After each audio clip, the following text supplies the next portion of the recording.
नमस्कार दोस्तों, देश में कोरोना का ग्राफ नीचे जाता दिखाई दे रहा है। दरअसल पिछले 3 दिनों से 90,000 से कम कोरोना के केस सामने आ रहे हैं।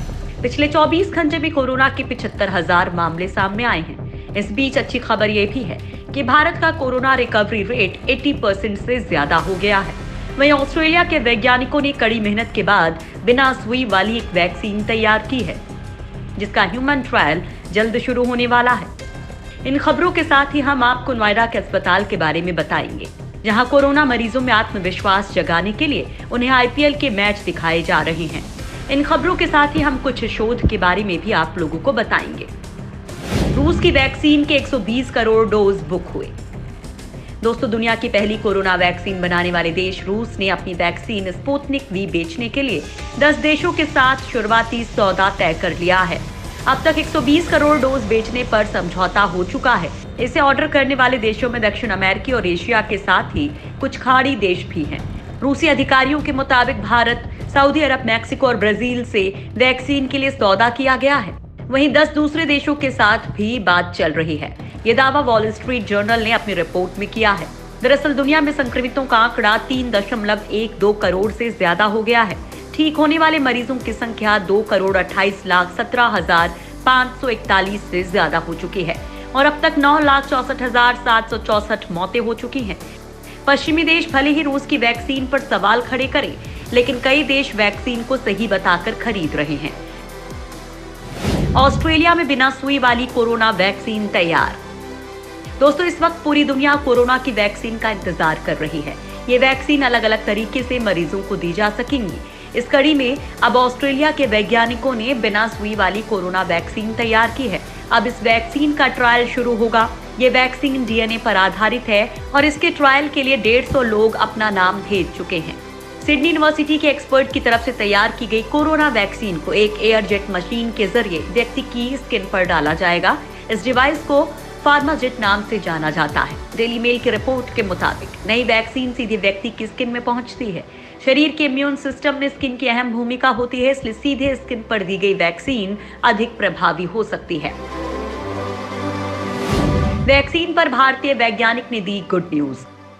दोस्तों, कोरोना वायरस वैक्सीन के लिए युद्ध स्तर पर काम चल रहा है। अधिकतर अनुमान यही है कि अगले साल तक कोई न कोई वैक्सीन लॉन्च हो जाएगी। हालांकि वेल्लोर के क्रिश्चियन मेडिकल कॉलेज में माइक्रोबायोलॉजी प्रोफेसर गगनदीप कांग ने ब्लूमबर्ग से बातचीत में वैक्सीन आने के समय का खुलासा किया है। उनका कहना है कि इस साल के आखिर तक हमें डेटा उपलब्ध हो जाएगा और पता चल जाएगा कि कौन सी वैक्सीन असरदार है और कौन सी काम कर रही है। उन्होंने कहा कि अगर नतीजे अच्छे रहते हैं तो 2021 की पहली छमाही तक वैक्सीन उपलब्ध हो सकती है। हालांकि इसकी डोज की संख्या कम होगी, क्योंकि बड़े पैमाने पर वैक्सीन के उत्पादन में समय लगेगा। प्रोफेसर गगनदीप वैक्सीन सेफ्टी को लेकर बनी WHO की ग्लोबल एडवाइजरी कमेटी के सदस्य हैं। भारत में एक दिन में ठीक हुए 90,000 मरीज। दोस्तों, भारत में कोरोना के मामले भले ही तेजी से बढ़ रहे हैं, लेकिन पिछले 3 दिनों के दौरान बहुत ज्यादा संख्या में कोरोना मरीज ठीक भी हुए हैं। एक दिन में 90,000 से ज्यादा कोविड-19 मरीज ठीक होकर अपने घर जा चुके हैं। एक दिन में ठीक होने वालों की इस दर ने भारत को दुनिया भर में सबसे अधिक कोरोना मरीजों के ठीक होने वाले देश के तौर पर स्थापित कर दिया है।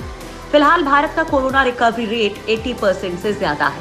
इतना ही नहीं, पिछले 2 दिनों में कोरोना मरीजों के मिलने की संख्या भी कम हुई है, जो एक अच्छी खबर है। दुनिया में कोरोना वायरस से 3 करोड़ 9 लाख से ज्यादा लोग संक्रमित हो गए हैं और 9,59,000 से ज्यादा लोगों की मौत हो चुकी है। कोरोना के खिलाफ रक्षा कवच बन रहा डेंगू। दोस्तों, कोरोना वायरस से जूझ रही पूरी दुनिया के लिए एक अच्छी खबर है। ब्राजील में हुए एक शोध में डेंगू के प्रसार और कोरोना वायरस के बीच संबंध निकलकर सामने आया है। इस शोध में पता चला है कि डेंगू बुखार कोरोना वायरस महामारी से बचाव में रक्षा कवच बन रहा है। डेंगू लोगों को कुछ हद तक रोग प्रतिरोधक क्षमता दे रहा है, जो कोरोना वायरस से जूझने में मदद कर रहा है। ड्यूक यूनिवर्सिटी में प्रोफेसर मिगुइल निकोलेलिस ने समाचार एजेंसी रॉयटर्स से बातचीत में कहा कि जिन देशों में इस साल या पिछले साल डेंगू का प्रकोप बहुत तेजी से फैला था, वहां पर कोरोना वायरस का संक्रमण कम है और कम मामले भी सामने आ रहे हैं। दरअसल जिन लोगों के खून में डेंगू का एंटीबॉडी है, वे एंटीबॉडी टेस्ट में गलत तरीके से पॉजिटिव आ रहे थे। ये भी तब जब उन्हें कभी भी कोरोना वायरस संक्रमण नहीं हुआ था। राजस्थान में कोरोना रोकने के लिए बनेंगे पावर रूम। दोस्तों, देश में अनलॉक की शुरुआत के साथ ही बेलगाम हुए कोरोना ने केंद्र के साथ ही राज्य सरकारों की चिंता बढ़ा दी है। राजस्थान सरकार ने कोरोना के फैलते संक्रमण को रोकने के लिए बड़ा फैसला किया है। मुख्यमंत्री अशोक गहलोत ने कोरोना को लेकर राज्य स्तरीय हेल्पलाइन शुरू की है। साथ ही जिला स्तर पर वॉर रूम भी स्थापित किया जाएगा। इस वॉर रूम से कोरोना की रोकथाम पर नजर रखी जा सकेगी।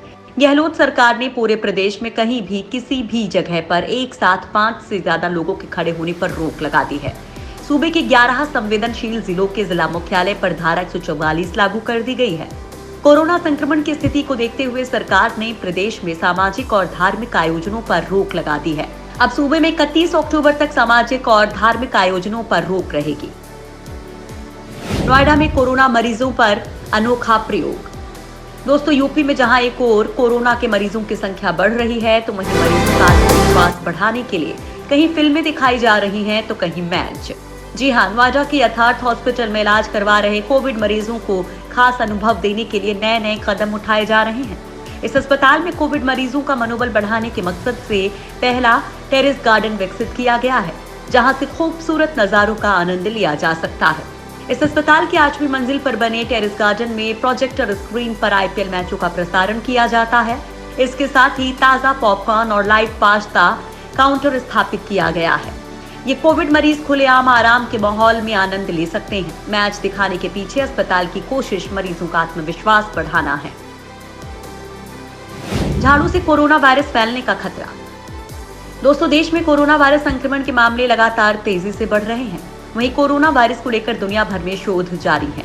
अब हाल ही में एम्स के एक डॉक्टर ने दावा किया है कि सार्वजनिक स्थानों पर कोरोना वायरस झाड़ू के जरिए भी फैल सकता है। इसके अनुसार ऐसे में सार्वजनिक जगहों पर झाड़ू न लगाकर वैक्यूम क्लीनर का इस्तेमाल करना चाहिए। झाड़ू से कोरोना वायरस फैल सकने का दावा एम्स के सर्जरी विभाग के अध्यक्ष डॉक्टर अनुराग श्रीवास्तव ने किया है। उनके अनुसार झाड़ू का इस्तेमाल और खुले में कूड़े को रखना कोरोना संक्रमण को बढ़ाने में काफी मददगार होता है। संक्रमित मरीज अगर कहीं छींकता या खांसता है, तो उसके शरीर से निकलने वाले वायरस के कण आसपास की सतह पर गिर जाते हैं और झाड़ू लगाने से इसके फैलने का खतरा बढ़ जाता है।